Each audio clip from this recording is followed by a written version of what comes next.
안녕하세요, 블랙사입니다. 자, 미국 증시가 며칠째 조정을 받는 모습입니다.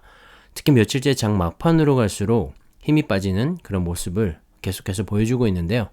자, 미국 증시가 그만큼 힘이 빠지면서 취약해지고 있다는 반증이기도 하기 때문에 이럴 때는 평소보다 좀 더 보수적으로 접근해 보시는 것도 한 가지 방법이 될 것 같습니다.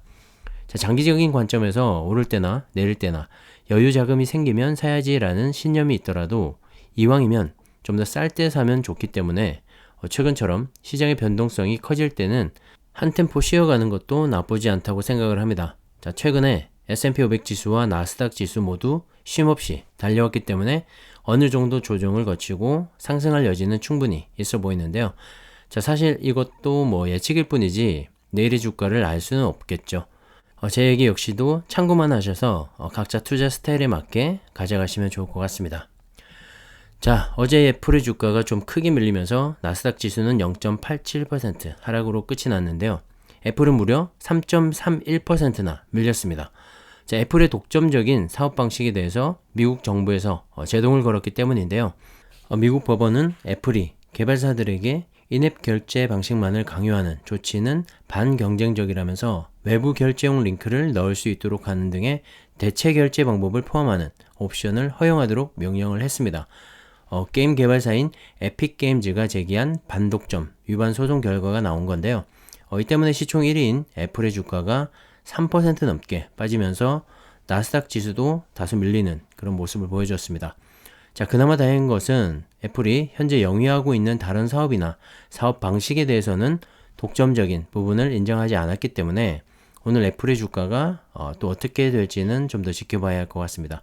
하지만 이런 부분은 오히려 일찍 털고 가는 게 맞다고 생각을 하고요. 소송 악재는 어느 정도 해소되지 않았나 하는 생각을 합니다. 그보다 며칠 뒤에 공개되는 신형 아이폰을 비롯한 애플의 새로운 제품에 대한 기대가 있는 상황이고요. 헬스케어와 전기차 등 애플이 확장해 나가고 있는 사업이 너무나 다양하고 4차 산업혁명의 시대에 특화되어 있기 때문에 지속적인 상승은 문제가 없어 보입니다. 하지만 최근에 글로벌 금융기관사들이 미국 증시 전망을 어둡게 보고 있는 건 사실입니다. S&P 500 지수는 올해 들어서만 54번째 최고치를 경신했고 1995년 이후로 최다 기록을 세운 상태인데요. 자, 그만큼 많이 올랐기 때문에 좀 쉬어갈 것이라는 분석들이 많습니다. 자, 모건 스탠리도 미국 증시에 대한 투자 의견을 비중 축소로 하향 조정을 했죠. 그리고 뱅크 오브 아메리카 역시 남아있는 호재가 없다면서 좋은 소식은 이미 가격에 반영됐다고 평가를 했습니다. 자, 그러면서 S&P 500 지수 전망치를 4250으로 조정을 했는데요. 지난 종가 기준인 4458.58 대비해서 4.7%나 낮은 수치입니다. 시티그룹 역시 S&P 500 지수 상승에 대해 부정적으로 바라보고 있고요. 특히 페드의 통화 정책에 영향을 줄 수 있는 소비자 물가 지수가 14일 발표 예정이기 때문에 변동성도 상당히 큰 상황입니다. 이날 발표에서 소비자 물가 지수마저 시장 예상치보다 높게 나온다면 페드가 주목하는 개선되고 있는 고용지표와 함께 물가 상승까지 이 테이퍼링을 앞당길 수밖에 없는 그런 조건들이 갖추어지고 있어서 앞으로의 증시가 단기간에 어떻게 움직이게 될지는 좀 더 고민을 해볼 필요가 있을 것 같습니다. 하지만 지금까지도 S&P 500과 나스닥 지수는 여러 변수와 악재에도 불구하고 새로운 이 지수를 경신해 오고 있기 때문에 장기적인 관점에서 본다면 이 단기 조정은 좀 더 싸게 좋은 주식을 담을 수 있는 기회가 되지 않을까 생각을 합니다.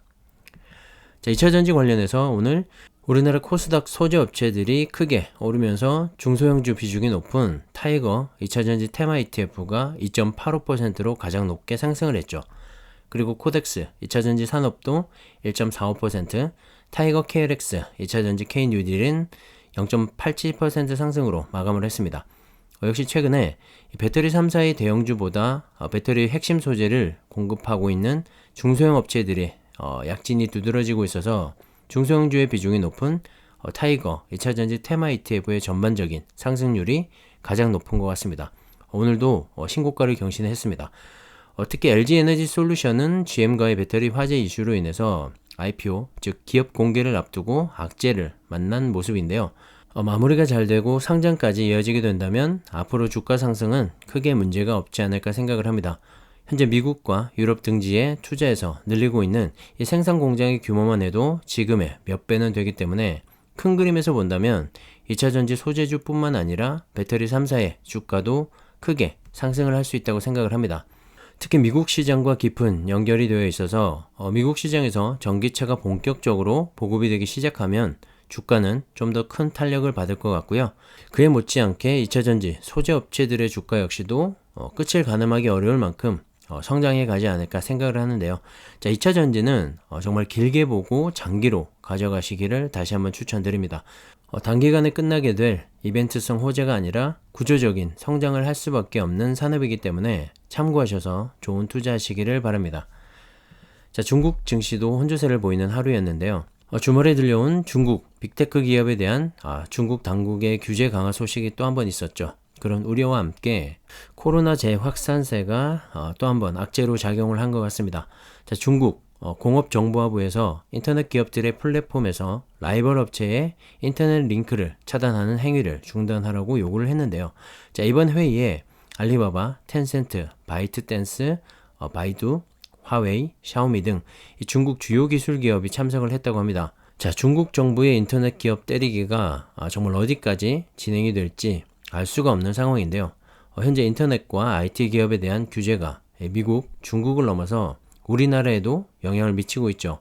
카카오와 네이버의 주가도 최근 정부의 규제 조치 예고로 인해서 많이 빠졌는데, 자, 전 세계적으로 반독점과 불공정에 대한 이슈가 이 기업 전반의 규제로 이어지고 있어서 전반적인 증시에도 좋지 않은 영향을 미치고 있는 것 같습니다.